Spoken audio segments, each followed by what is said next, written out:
শুরুতে জানিয়ে দেব গাজায় পরাজয়ের দ্বারপ্রান্তে রয়েছে ইসরায়েল, দাবি সাবেক প্রধানমন্ত্রী এহুদ বারাকের। জানিয়ে দেব গাজার স্কুলগুলোতে পদ্ধতিগতভাবে হামলা চালাচ্ছে ইসরায়েল, অভিযোগ মানবাধিকার সংস্থার। এদিকে মুখোমুখি মঞ্চে ট্রাম্প ও কমলা হ্যারিস, বিতর্কে থাকবে কঠোর নিয়মাবলী। সর্বশেষ জানিয়ে দেব ইমরান খানের মুক্তির দাবিতে পাকিস্তানে ব্যাপক বিক্ষোভ, সংঘর্ষ ও উত্তেজনা। এতক্ষণ শুনছিলেন গুরুত্বপূর্ণ সংবাদ শিরোনাম, এখন জানিয়ে দিব বিস্তারিত। গাজায় পরাজয়ের দ্বারপ্রান্তে রয়েছে ইসরায়েল, সাবেক প্রধানমন্ত্রী এহুদ বারাকের স্বীকারোক্তি। ইহুদিবাদী ইসরায়েল সাবেক প্রধানমন্ত্রী এহুদ বারাক বলেছেন, গাজা উপত্যকায় বিজয় নয় বরং পরাজয়ের দ্বারপ্রান্তে রয়েছে ইসরায়েল। তিনি যুদ্ধবাজ প্রধানমন্ত্রী বেঞ্জামিন নেতানিয়াহুকে একজন উন্মাদ জুয়ারি বলে মন্তব্য করেছেন। এহুদ বারাকের এই বক্তব্যের উদ্ধৃত করে ইসরায়েলি গণমাধ্যম রোববার এই খবর জানিয়েছেন। গাজা উপত্যকায় ইসরায়েলি বাহিনী ঢুকছে উল্লেখ করে সাবেক এই প্রধানমন্ত্রী বলেন, গাজায় ইসরায়েলি বাহিনী কোনো সুস্পষ্ট কৌশল বা পরিকল্পনা চোখে পড়ছে না। বারাক বলেন, কয়েক বছরের জন্য গাজায় অবস্থান নেওয়ার কোনো কারণ নেই এবং কোনো লাভ নেই। নেতানিয়াহু বরং উন্মাদ জোয়ারের মতো গাজায় আটক ইসরায়েলি বন্দীদের জীবন বিপন্ন করে চলছেন। যুদ্ধ শেষ হওয়ার পর মিশরের সঙ্গে গাজা সীমান্তবর্তী ফিলাডেলফি করিডোরে ইসরায়েলি সেনা মোতায়েন রাখার জন্য নেতানিয়াহুর যে গো ধরেছেন তার তীব্র সমালোচনা করেছেন এহুদ বারাক। তিনি বলেন, যুদ্ধক্ষেত্রের পরিস্থিতির সঙ্গে ফিলাডেলফি করিডোরের কোনো সম্পর্ক নেই এবং নেতানিয়াহু একটি ব্যর্থ প্রচেষ্টা চালাচ্ছেন। বারাকের দুদিন আগে ইসরায়েলি বাহিনীর একজন অবসরপ্রাপ্ত মেজর জেনারেল বলছিলেন, গাজায় চলমান সামরিক অভিযানের জের ধরে ইসরায়েলের পতন ঘটে যেতে পারে। মেজর জেনারেল ইতেজাক ব্রিক আরও বলেন, গত 11 মাসে সামরিক অভিযানের ফলে ইসরায়েলি সেনাবাহিনী এরই মধ্যে দুর্বল হয়ে পড়েছে। জেনারেল ব্রিক বলেন, ইসরায়েল যদি গাজায় একই লক্ষ্যবস্তুতে বারবার আঘাত হানতে থাকে তাহলে আমরা হামাসকে তো পরাজিত করতেই পারবো না, বরং উল্টো আমাদেরই পতন ঘটবে। এদিকে গাজার স্কুলগুলোতে পদ্ধতিগতভাবে হামলা চালাচ্ছে ইসরায়েল, বলছে মানবাধিকার সংস্থা। ইহুদিবাদী ইসরায়েলের সেনারা গাজা উপত্যকার স্কুলগুলোতে সুপরিকল্পিতভাবে হামলা চালাচ্ছে বলে অভিযোগ করেছেন সুইজারল্যান্ড ভিত্তিক বিভিন্ন আন্তর্জাতিক মানবাধিকার সংস্থা। এটি বলছে, এসব স্কুলে হাজার হাজার বেসামরিক ফিলিস্তিনি নাগরিক অবস্থান করা সত্ত্বেও ইসরায়েলি সেনারা ভয়ঙ্করভাবে হামলা চালিয়ে যাচ্ছেন। Euro Mediterranean human rights monitor এক বিবৃতিতে এই কথা জানিয়েছেন। বিবৃতিতে বলা হয়েছে, আগস্ট মাসের শুরু থেকে এই পর্যন্ত ইসরায়েল গাজায় সাধারণ মানুষের আশ্রয় গ্রহণকারী 16টি স্কুলে পাশবিক হামলা চালিয়ে 217 জন ফিলিস্তিনিকে হত্যা করেছে এবং আরও শত শত মানুষকে আহত করেছেন, যাদের মধ্যে বিপুল সংখ্যক নারী ও শিশু রয়েছে। মানবাধিকার সংস্থাটি বলছে, গত এক সপ্তাহ ধরে গাজায় আবাসিক ঘরবাড়ি, বাণিজ্যিক কেন্দ্র, জনতার ভিড় এবং আশ্রয় কেন্দ্রগুলোতে পদ্ধতিগতভাবে হামলা চালিয়েছে ইসরায়েল। এক বিবৃতিতে বলা হয়েছে, ইচ্ছাকৃতভাবে বেসামরিকদের গাজাবাসীকে টার্গেট করছে দখলদার সেনারা। সুইজারল্যান্ডের মানবাধিকার সংস্থাটি বলছে, তারা যেসব বক্তব্য দিয়েছেন তার সপক্ষে উপযুক্ত দলিল প্রমাণ হাতে রয়েছে। বিবৃতিতে আরও বলা হয়েছে, তাদের ফিল্ড টিম শনিবার মধ্যরাতে গাজার দুটি বর্বরোচিত হামলার ঘটনা রেকর্ড করেছে। ইসরায়েলি সেনারা ওই রাতে জাবালিয়ায় হালিমা আস সাদিয়া স্কুলে এবং উত্তর গাজার আন-নাজলা স্কুলে হামলা চালায়। স্কুল দুটিতে ঘরবাড়ি হারিয়ে শত শত ফিলিস্তিনি আশ্রয় নিয়েছিলেন। ওই দুই হামলায় অন্তত 4 জন নিহত এবং বহু লোক আহত হয়েছেন। এর আগে শনিবার দিনের আলোয় উত্তর গাজা সিটির আমর ইবনে আস স্কুলে আশ্রয় গ্রহণকারী ফিলিস্তিনি জনগণের উপর বোমাবর্ষণ করে দখলদার সেনারা। ওই হামলায় 4 জন নিহত এবং বহু ফিলিস্তিনি আহত হন বলে মানবাধিকার সংস্থাটি জানিয়েছেন। এদিকে মুখোমুখি কমলা হ্যারিস ও ডোনাল্ড ট্রাম্প, বিতর্কে থাকবে কঠোর নিয়মাবলী। মার্কিন রাজনীতির দুটি এখন কেন্দ্রীভূত কমলা হ্যারিস ও ডোনাল্ড ট্রাম্পের মধ্যে আসন্ন বিতর্কের দিকে।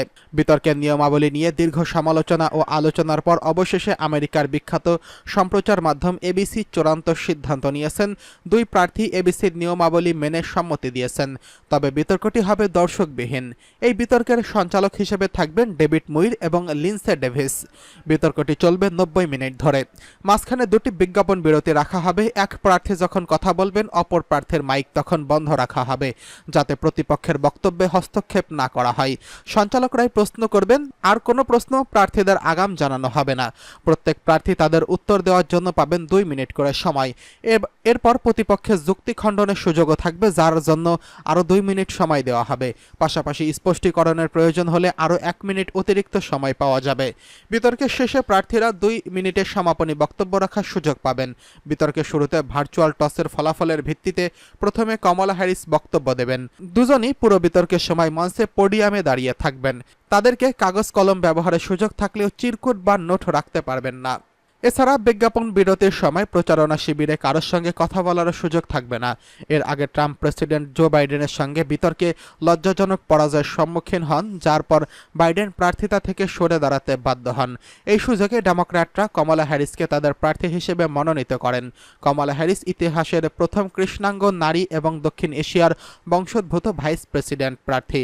তার প্রতিদ্বন্দ্বী ট্রাম্প তার বিরুদ্ধে ধারাবাহিক আক্রমণ চালিয়ে যাচ্ছেন।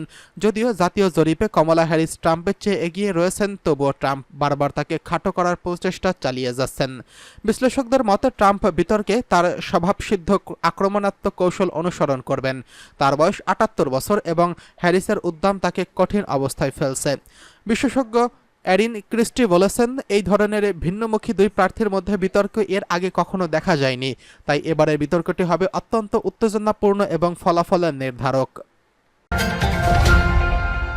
এদিকে ইমরান খানের মুক্তির দাবিতে পাকিস্তানে ব্যাপক বিক্ষোভ, সংঘর্ষ ও উত্তেজনা বিরাজ।